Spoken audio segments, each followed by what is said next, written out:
leta bibaza ngo nivyo bizohava bizana umwimbu na gato rwendora. Burya hano hose usanga hari cyo no kwitarore. Murabona muri entreprise muzora b'amateori y'umuhinga yitwa Fayore na Taylor bakoze ibintu bijanye na organisation de l'entreprise. Abizi by'ubutunzi n'ivya gestion de l'entreprise barabizi. Ingene bahinga babikoze bavyerekana. Ugomba kugira chaîne de production. Iyo chaîne de production rero ntihagarara. Oya. Imashini yagarara. Abantu baza baragira bakura mu buki. Iyo chaîne de production. Mugabo muri entreprise naho abahinga bari barerekana yuko ubwa mbere ushiraho organisation hanyuma ugacugira na système de résolution pacifique des conflits kugira ngo iyo système wagize ntihagarare kuko ama conflit na manque d'organisation nivyo bituma iyo système bo washizeho de production itavansa en matière de gestion de l'entreprise. Rero natwe nyama dushaka gutera imbere mu by'ukuri tugomba kwa bene gihugu muri rusange baja ku kivi. Kandi ivyo ntibisaba ko ego nivyo leta tuje imbere mugabo twebwe turashaka kuvyikorera. Hanyuma muragera muri mu Buganda mugende murabe muri Kenya n'ahandi systeme zo kuryama ntizibaho. Bamwe baryama abandi bavyutse. Natwe kubera iki? Nabo gende murabe gene ekonomi yabikomeye irakomeye ekonomi yabo. Natwe rero tugomba umwe wese akora akazi mu ijambo rimwe umwe wese akora akazi kiwe kugira ngo dushoboye guteza imbere igihugu. Murakoze Imana ibahezagire. Uko yoshishiraho a mechanisme do suivi kugira ngo ivyo bintu byose biriko birakogwa d'abord abarundi bazahora ba informe ingene biriko birakogwa nabo bahinga hanyuma ile politike bakurikira. Mugabo twebwe ubu biragora gutandukanya abahinga na politike. Usanga byose bivangatiranije. Ariko ibihugu byose byateye imbere nka twebwe mu bihugu tuba turimo kenshi iburaya n'ahandi usanga umunyepolitike atanga ico bita orientation générale. Igihugu kizoba kimeze gutya mu myaka 20 mu myaka 10 hanyuma les experts baca berekana d'une manière méthodique et stratégique avec des documents à appui ingene iyo vision yo mu myaka 10 izoshikirwa. Mugabo twebwe muno babaza groupe d'experts bikora ibipilota hariyo muzi mwebwe ariko iburaya ivyo le politique iravuga ivyayo hanyuma les experts bagatanga orientation yabo nayo bakerekana ku buryo abene gihugu bamenya swat ko vyapfiriye mu expert canke vyapfiriye mu ba politique. Niko bimeze. Mugabo nibi mwashaka les politiques niziri obligé de suivre les experts. Oya. Aba expert bashaka ivyo bita ama hypothèse. Bakavuga bati mukoreshe telle hypothèse muzoshaka gutya. Mukoreshe telle hypothèse muzoshaka gutya. Bagaca biga nk'ama hypothèse nk'atatu. Les politiques rero bacabara mayo hypothèse abiri canke atatu batora mwimwe. Ishobora kubafasha. Mugabiri doivent d'abord se baser aux analyses des experts avec des propositions. Bagaca fata inzira bagaca bavuga ati twebwe rero abapolitike batoza kwisegura imbere y'abanyagihugu bati twebwe rero kubera ibyo twifata gushika twafashe inzira iyi kubera ibi. Mugabo twe kubera inzu dukunda kubikora mu rufuri ikintu bita gukorera mu muco jembo rumengo niyo ngwara ya mbere dufise.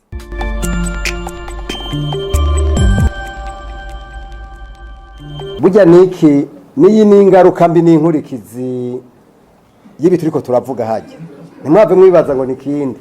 Wowe baratwoza mu hoteli nkiyi mbere twagiriye inama jo mwari muhari. Muribuka ibintu byadushikiye muri twari mu ryasare muri mwe bya diaspora. Muravyibuka. Abantu barase guhirayo. N'ubu uraba turi mu hoteli itwa ngo ni ya mbere abantu ubu tugira duhireyo. Mwivyo erega hariho ibintu udashobora no kugira. None nk'umufasoni yonsa je ntuze bona bica bigendaga. Mabere ntaca agenda. Erega biragoye. Biragoye. Nico gituma nibaza yuko ibi byose nibimenyetso. Nibimenyetso nibaza yuko tugomba gukora ku igihugu ni mpese ya twese tugomba gukorera. Rero ngarutse kuvyo twariko turavuga murabona neza yuko ikimvuze kijanye na coopération leta igomba kubishiramwe inguvu ikagira iyo coopération development. Ikigira kabiri nuko leta ikora ibishoboka byose hagakomezwa ikintu bita secteur privé, ni ukuvuga bajya abantu bikorera utwabo. Mu Burundi no munsi biragoye kuvuga ko hariho secteur privé, kuko usanga hari abantu bitwa ni secteur privé mugabo mu vy'ukuri atari secteur privé. Iyo ni ukuvuga ni secteur privé yorohereza abantu baza gushinga imitahe. Icya gatatu kindi ni uko leta ifata ingingo mu buryo formel ikabuza abantu bari muri leta ko bajya mu rudandazwa kugira ngo dushobore gukomeza le secteur privé. Muri leta n'ubundi abisubiyemo igihe cyose bazoba barabadandaza arabakomeresa, ndababwije ukuri kwiyumvira yuko ibi bintu bya secteur privé bizotera imbere bizogora. Ikindi ca kane nuko leta ifata ingingo kuri ibintu bigoye cyane, amafaranga gumaduga bakure kwa amatagisi, nibakure kwa amatagisi, ibindi navyo babisubventione nkuko babigize. Murazi leta yarakoze ikintu ciza cyane, nagira mbonere mbere kano kajya kukwishimira kuko yarakoze ikintu cyo gusubventiona ibintu byinshi bija mu burimyi. Uko yabigize rero mu gusubventiona ibintu bija mu burimyi, murabizi ibintu by'ifumbire leta itanga yarenge igice kwijana, no kuvuga umufuko w'ifumbire nkayimbura ugugu 75,000 hafi, usanga leta itanga hafi 43,000. Murumva ko icyo kintu gikomeye cyane. Hamwe rero yo cifata ko ibintu bindi bikenewe byangombwa, dufate nk'ibitoro, igasubvention igiheba amatagisi, bica byoroha. Ikindi tubona nuko leta yo kora cyane, yaragize nibyo iri subvention ibintu byose biri mu burimyi, ni ikintu cyiza. Mugabo twebwe dushaka yuko iki yakoze mu burimyi mu kwisubventiona boca bagera kure cyane, bagaca basubventiona bagateza n'imbere ibi biterwa njabuka amazi bituzanira amafaranga y'agaciro. Kujya bahaye agaciro ibindi bintu byo mu burimyi bisanzwe, ni bace bahashira ko ingufu cyane ibi bintu bituzanira amadovize. Murabona nk'ikawa isa n'iyibagiwe, ubutare murabona ibibazo birimo, n'ibindi byose bisa nibituzanira amafaranga y'agaciro. Leta ikoto no kuvuga ipama n'ibindi byose dushobora gukora amadovize. Leta idufashe ivyo bintu mu vy'ukuri ibiha ikibanza gikomeye gose, kuko itabihaye ikibanza bizogora cyane yuko tugera kure. Kubera ko imvuzi ivyo, reka mfatire kuco bita la loi de Pareto. Abayizi loi de Pareto ni loi yerekana yuko ushobora kuinvestisa 20%, gushira mu mutaye kuri 20%, ugaca wimbura hafi kuri 80%. Mugabo ndavyemverse dufate yuko urumva tugomba kwekilibra la balance commerciale, no kuvuga ivyo dushukura mu mahanga n'ivyo dushora mu mahanga. Uno munsi dushora mu mahanga 20%, tugakura mu mahanga hafi 80% y'ivyo dukenera. Twebwe tukadusaba yuko ahubwo twoshira amafaranga menshi cyane mu bintu dushora mu mahanga kugira ngo biduze, tuze nko mu mwaka umwe tuzobe twaronse ibintu byinshi, dushorera mu mahanga. Kandi birashoboka, ni question de politique. Mwavyumvise, ni question de politique. Mugabe igihe ivyo bintu tubihaye ikibanza, biragora cyane ko dushobora kugera kure. Aho rero bizoca biza gufasha gukuraho ya fe inflationniste, bizoca biza gukuraho ico kintu. Ikindi tubona leta ikwiye gukora nuko leta yoshira ahabona un groupe d'experts, umugwi w'abahinga badufasha muri reflexion nabo bazobakura hanze kugira ngo batwereke ingene hashobora kuba reforme macroéconomique idutuma dushobora gufeza décorer notre économie. urabona ubu turafise vision 2040 2060. Iyi vision 2040 2060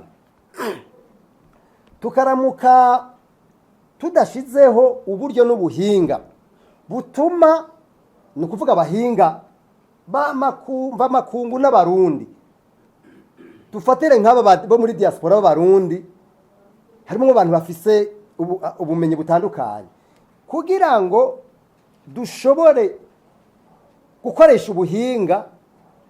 Leta ikwiye gushiraho un groupe d'experts yofasha yotuma ibi bintu turiko turavuga bija mu ngiro. Ibihugu byose byateye imbere ibyo niko bikora. Mugabo twebwe rero nukuri jewe mbona umengo ivyo nta kibanza tubiha. Ikindi twifuza yuko cokogwa nuko leta mu mabije itora, twaba tubivuga ntituzohegeshanya kubivuga, dufise budget nk'ubu turimirije kugira icyo twita revision budgetaire. Iyi revision budgetaire rero twifuza yuko yoja kuri standard yuko les investissements, ni ukuvuga bijya bintu bija mu bintu biduza umwimbo biba nka 70%, 30% bikaba ibintu by'amakonsommation. Ariko uno munsi biji hari no munsi kubatabizi ndabibabwire mu bimenye, c'est le contraire. 30% ni investissement nayone idashika ko niya amafaranga abazungu batanga afise amakondition, hanyuma ibindi byose ni consommation. Muraraba la structure ya roi budgetaire ngene imeze, ivyo ndababwira niko bimeze. Uno munsi dufise budget ya 5070 miliyari. Iyo 5070 miliyari ibice hafi 2500 miliyari na marosete interne. Ayasigaye ni ukuvuga 1700 miliyari ni nama projet ava mu makungu, hanyuma hafi 500 miliyari ni deficit nayo irafise ngene ba finance. Ayo niyo yitwa ngo mu iterambere muri development, ni ibintu bisanzwe biharuro bisanzwe. Mugabo ugiye kuraba usanga ivyo bintu bidashobora gutuma notre économie ishobora kuba décorée, donc kuduga na croissance économique nishoboka igihe ibintu bimeze gutyo. Donc il faut inverser la tendance. Ikindi naco tusaba nuko leta cyane cyane igira la politique de réindustrialisation. Il faut industrialiser le pays. Nta gihugu gishobora gutera imbere ata industrie, ata mahinguriro. Muga mahinguriro nayo irashoboke nuko haboneka umuyaga nkuba, haboneka abahinga n'ibindi. Ivyo nivyo twita le préalable de développement. Ikindi naco tuvuga nuko leta ikora ibishoboka byose ikaredwiza ico bita la dette publique. Kubatabizi mwari muzi ko no munsi la dette publique irenga 6000 miliyari. La dette publique uno munsi aho kugabanuka igumiduga, leta iguma ifata amadeni arenze. Ayo madeni nayo ifata ntiyafatiye ajana mu iterambere muri development, iyafatiye ajana muri bya consommation twariko turavuga. Ivyo bintu rero ni bintu by'ukuri bigoye gose. Iyumvire la dette publique dufise uno munsi isumba budget annuel y'igihugu, kandi ntigabanuka igumiduga. Nivyo leta yaratanguye kuriha nko muri budget, narabonye ko bashizemo 1000 miliyari. Mugabo ukiza gufata yandi genda muri deficit budgetaire n'ibindi. Aho tuvuze inyungu rero iriha.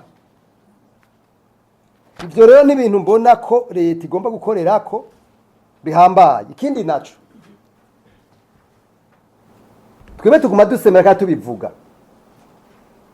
nk'ubu mwese murabizi kuko nta muntu w'umunyesha makuru atagiye mu ishuri murabizi mwese mwarize amashuri muranaminuza kandi azi ko muzi gutohoza mugende mutohoze ku isi ibihugu icyo bita l'indépendance de la banque centrale iri garanti par les lois internationales mugabo twebwe no munsi la BRB igatunganiriza imirimo yayo mu biro by'umukuru w'igihugu ibyo ntibishoboka kandi bihumuriza abantu basanzwe bafasha mu bisanzwe l'indépendance de la banque centrale ni ikintu gikomeye rero twari dusaba yuko la BRB yosubirana ububasha nk'ubwo yari ifise imbere yuko ijya mu biro by'umukuru w'igihugu bayiha abantu murabizi neza ko banque centrale umuntu ayitwara itwagwa n'ikintu bita conseil général de la BRB iyo conseil général uyo muntu ayitwara leta imushizeho ntigira dura yo kumukura adakoze ibyaha bimwe bita les infractions ivyo vyaha navyo abikoze imukuye ikimutekerera umushahara wiwe wose niko ayo n'amategeko n'amastandard amategeko mpuzamakungu mugabo navyo bishe bivana n'ingene bajaho n'abashigwaho niki n'ibintu n'amafacteur menshi ivyo rero murumva yuko mu vy'ukuri ari kibazo gikomeye twebwe dusaba yuko leta yoyikurikiza amastandard ikindi naco mwese murabizi yuko FMI Fonds monétaire international nibaza ko muzi neza yuko FMI ari ifasha ibihugu kwiteza imbere mu bintu bijanye n'ubutunzi cyane cyane bijanye n'intwari bire no gutunganya neza amafaranga y'igihugu murabizi ko leta yagiraniye amasezerano bayemerera amamiliyoni umenga amajana 60 syamba nibuka neza iyo akoro yategeza kuba revize buri 6 mois hari ama mission mwese muramuyabona borabagira meme nibiganiro iyo haje ama mission de revue yitwa ama mission de revue chaque 6 mois iyo revue baye hacha aba décaissement d'à peu près 60 millions de dollars ariko je naganda babwira makuru à notre disposition amarovi yaranse habaye rovi ya mbere amakuru dukura mu nzego z'igihugu nuko ayo marovi kugeza nuno munsi hamaze kurata amarovi arenga 3 none mwebwe mwumva ivyo bintu bizodushikana he mu vy'ukuri amarovi ashika kuri 3 vyaranse yuko aba concurrent nkuko bivuga kuko yabaye concurrent rega si ibintu binanyegeje bica bija kuri site zabo officier naho uja kuri site yabo kabiraba uzosanga ari rovi ya mbere yonyene yabaye concurrent hacasoka declaration officielle hanyuma declaration officielle igaca iba suivi par le décaissement ivyo rero ni inkurikizi zica ziza ku ibintu zikena ry'amafaranga y'agaciro ni kimwe muri vyo mugabo je sinovuga yuko ivyo ari byo bishobora gutuma igihugu cya kitera imbere mu by'ubutunzi mugabo ni rendezerema ivyo rero muri leta burya ntavyo bokuba kuvuga ko biragoye murumva neza biragoye mugabo twebwe comme des militants pour la bonne gouvernance comme des militants nk'abantu baranira intwari bere no gukora ku mugaragaro twebwe turabivuga kugira ngo dufashe leta kwiyumvira kugira ngo inyishu zishobore gutorwa murabe nk'akamara maza by'ukuri murabizi neza ko abantu bose baje hanze ubu ya leta yabategetse yuko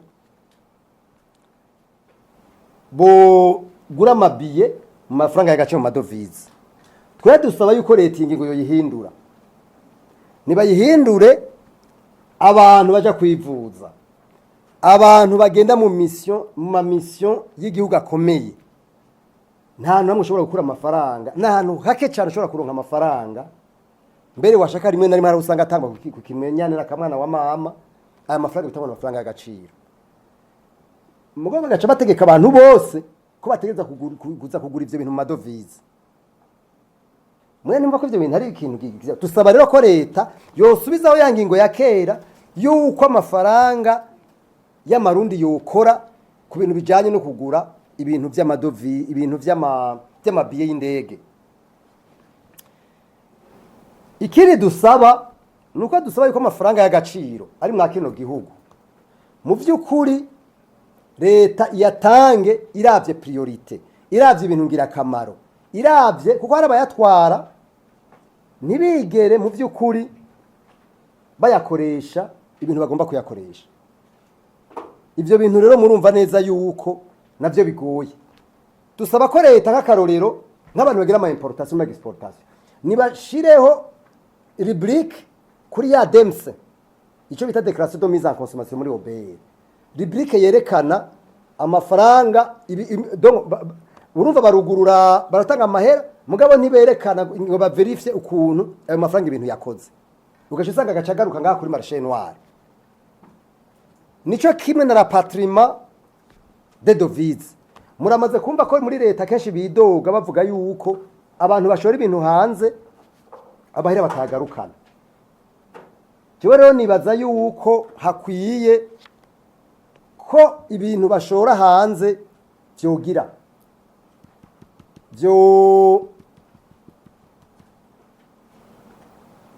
navyo noneho bafish abo bantu babasuma namanumva muri leta bavuga ngo harabasuma mugabo ntibigere bafatwa.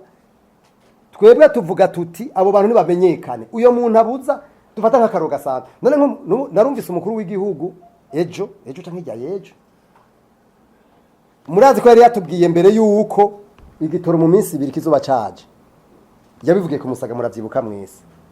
Ejo naho twumvise havugwa yuko inzego ziwe zagiye Dar es Salaam basanga hari umuntu yabibujije n'amakamyo ngo yaragiye amara iminsi n'iminsi ziko mwabyo hari abandi bavyumvise. Ejo ivyo bintu vyavuzwe ubuvuba cyane bavuga ko igitoro cyase ko kiza. None mu vy'ukuri umukuru w'igihugu n'umuntu akomeye cyane mu kino gihugu kandi ku isi yose. None abo bantu mu vy'ukuri avuga yuko bazingamitse igihugu bakabuza amahoro twese. Umukuru w'igihugu nawe aguma avuga mugabo ntafata ingingo. Nari mu vy'ukuri hakibazo nyabaki. Je kweri basha. Jesi gembura ngenda bivuga mu vy'ukuri. Singembura ngenda bivuga. None mwe mwumva iyumvire hamwe umukuru w'igihugu ye bavuga ko hari abantu afata ingingo bakazivuguruza. None umuntu nyaruca bizoca bigenda gute? Nyaruca bizoca bigenda gute? Kandi nyakubahwa mwe n'icubahiro ntanabisha murabiza bivugira ku mugaragara aho nyene kwabo bantu bagisibije. Mugabo none abo bantu babuza amahoro igihugu cose n'umuguru w'igihugu akaja mu babivuga. None mwe mubona tubigenza gute? Ndemwe abamenyesha makuru ndabasavye ni mugero journalisme d'investigation.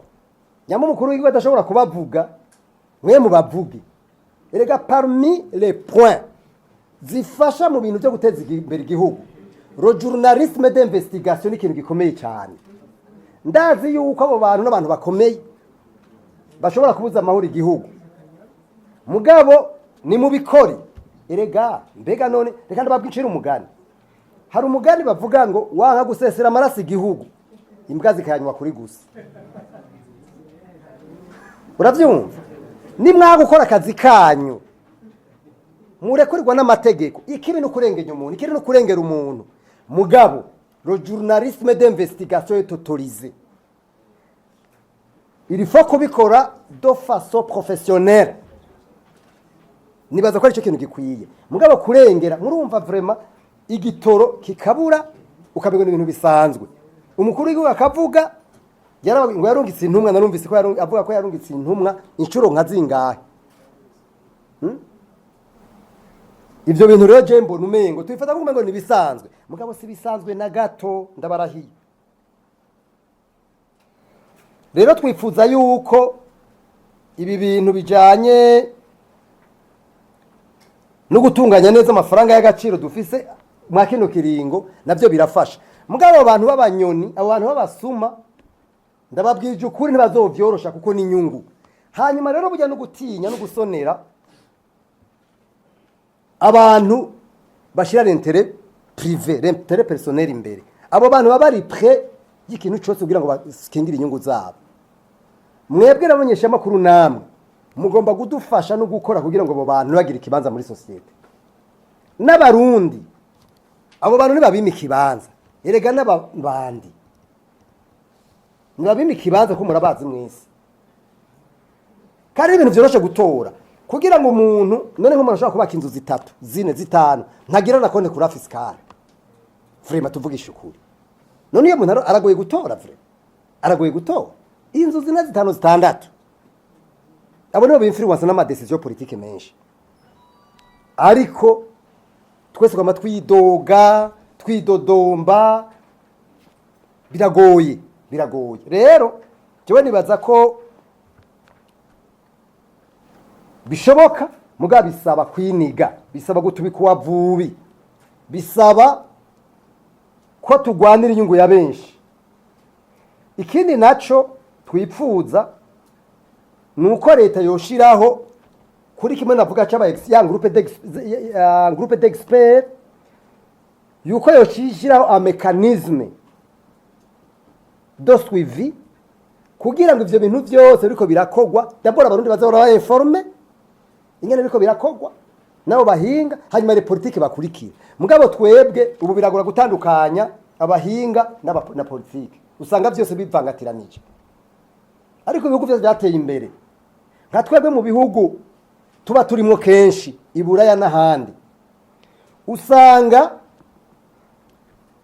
umunyapolitike atanga ico bita orientation générale igihugu kizoba kimeze gutya mu myaka 20 mu myaka 10 hanyuma les experts baca berekana d'une manière méthodique et stratégique avec des documents à l'appui ingene iyo vision yo mu myaka 10 izoshikirwa mugabo twebwe muno babaza groupe d'experts bikora ibipilota hariyo muzi mwebwe ariko iburaya ivyo le politique iravuga ivyayo hanyuma les experts bagatanga orientation yabo nayo bakerekana ku buryo abene gihugu bamenya swat ko vyapfiriye mu expert canke vyapfiriye mu ba politique niko bimeze mugabo nibi mwashaka les politiques niziri obligé de suivre les experts oya aba expert bacagira ivyo bita ama hypothèse bakavuga bati mukoreshe telle hypothèse muzoshaka gutya mukoreshe telle hypothèse muzoshaka bagaca biga nk'ama hypothèse nka 3 les politiques rero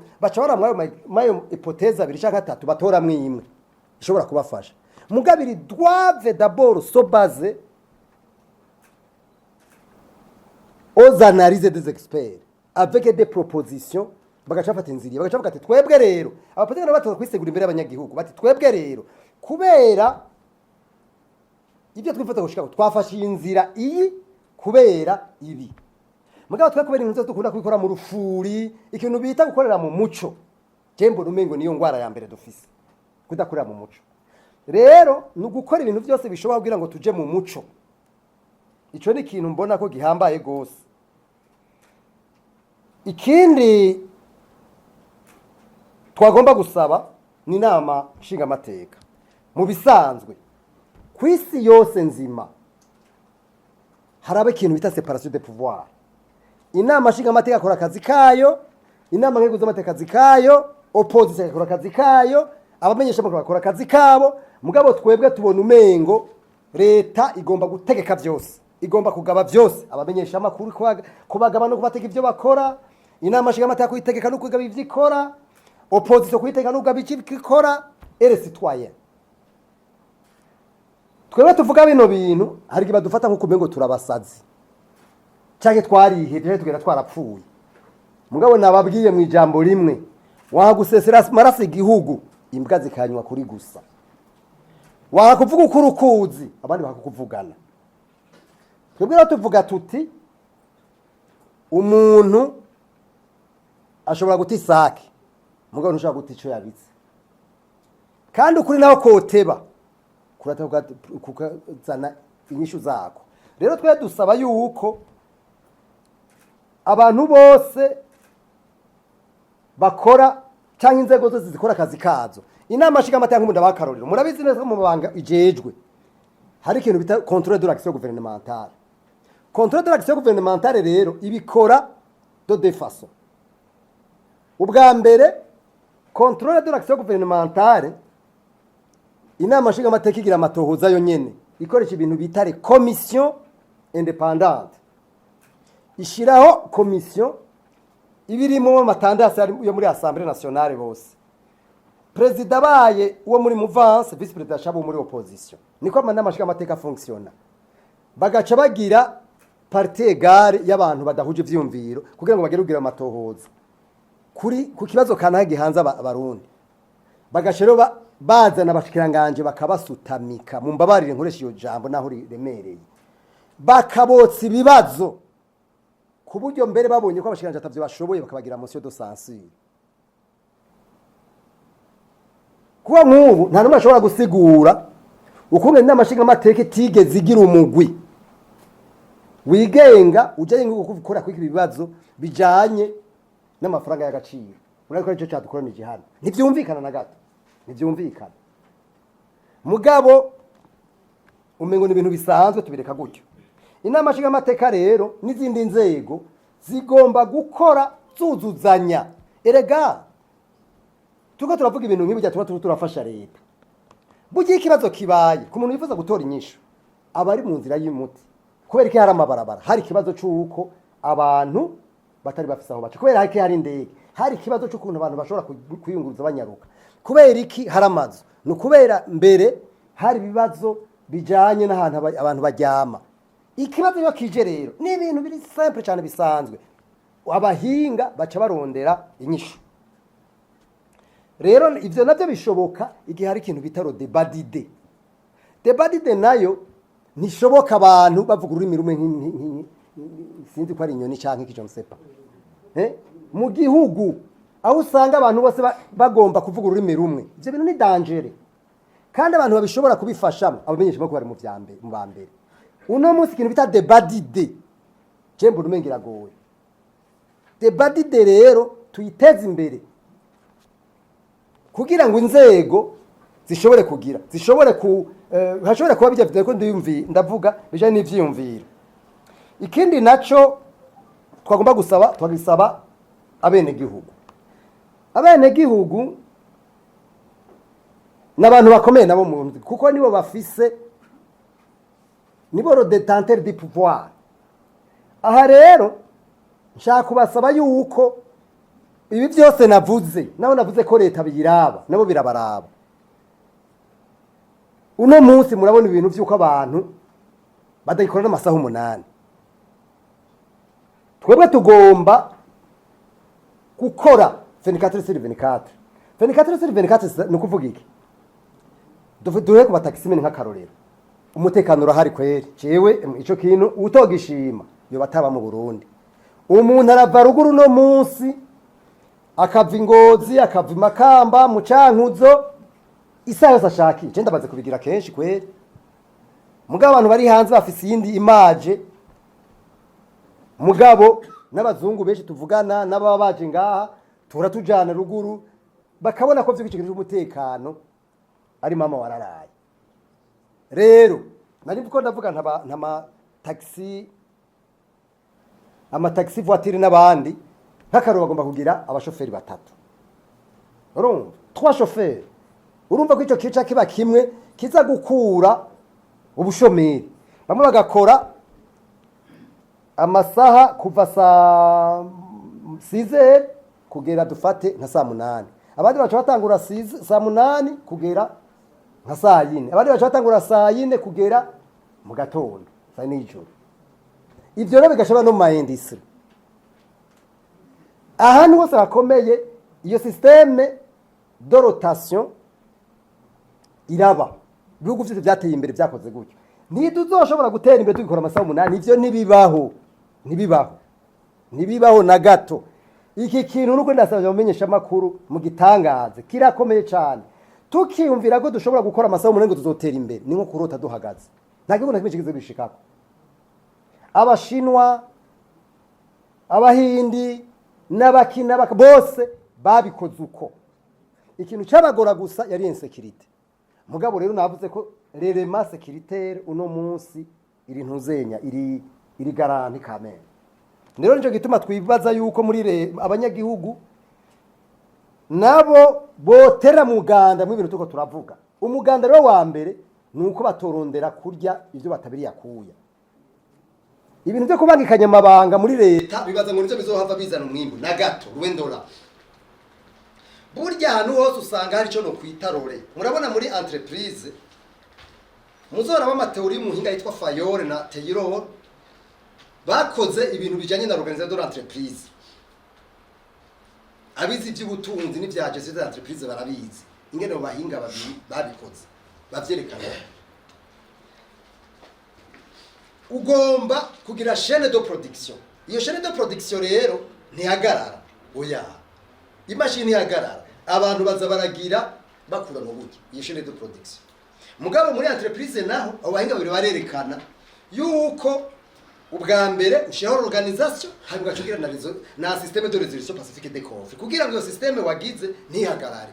Kuko ama conflit na manque d'organisation nivyo bituma iyo système uba washizeho de production itavansa en matière de gestion de l'entreprise. Rero natwe nyama dushaka gutera imbere mu vy'ukuri tugomba kwa bene gihugu muri rusangi baja ku kivi. Kandi ivyo ntibisaba ko ego nivyo leta tuje imbere mugabo twebwe turashobora kuvyikorera. Hanyuma muragira muri mu Buganda mugende murabe muri Kenya n'ahandi systeme zo kuryama nizibaho. Bamwe baryama abandi bavyutse. Natwe twebwe kubera iki? Nabo gende murabe gene economy yabikomeye. Irakomeye economy yabo. Natwe rero tugomba umwe wese akora akazi mu ijambo rimwe umwe wese akora akazi kiwe kugira ngo dushobore guteza imbere igihugu. Murakoze, Imana ibahezagire.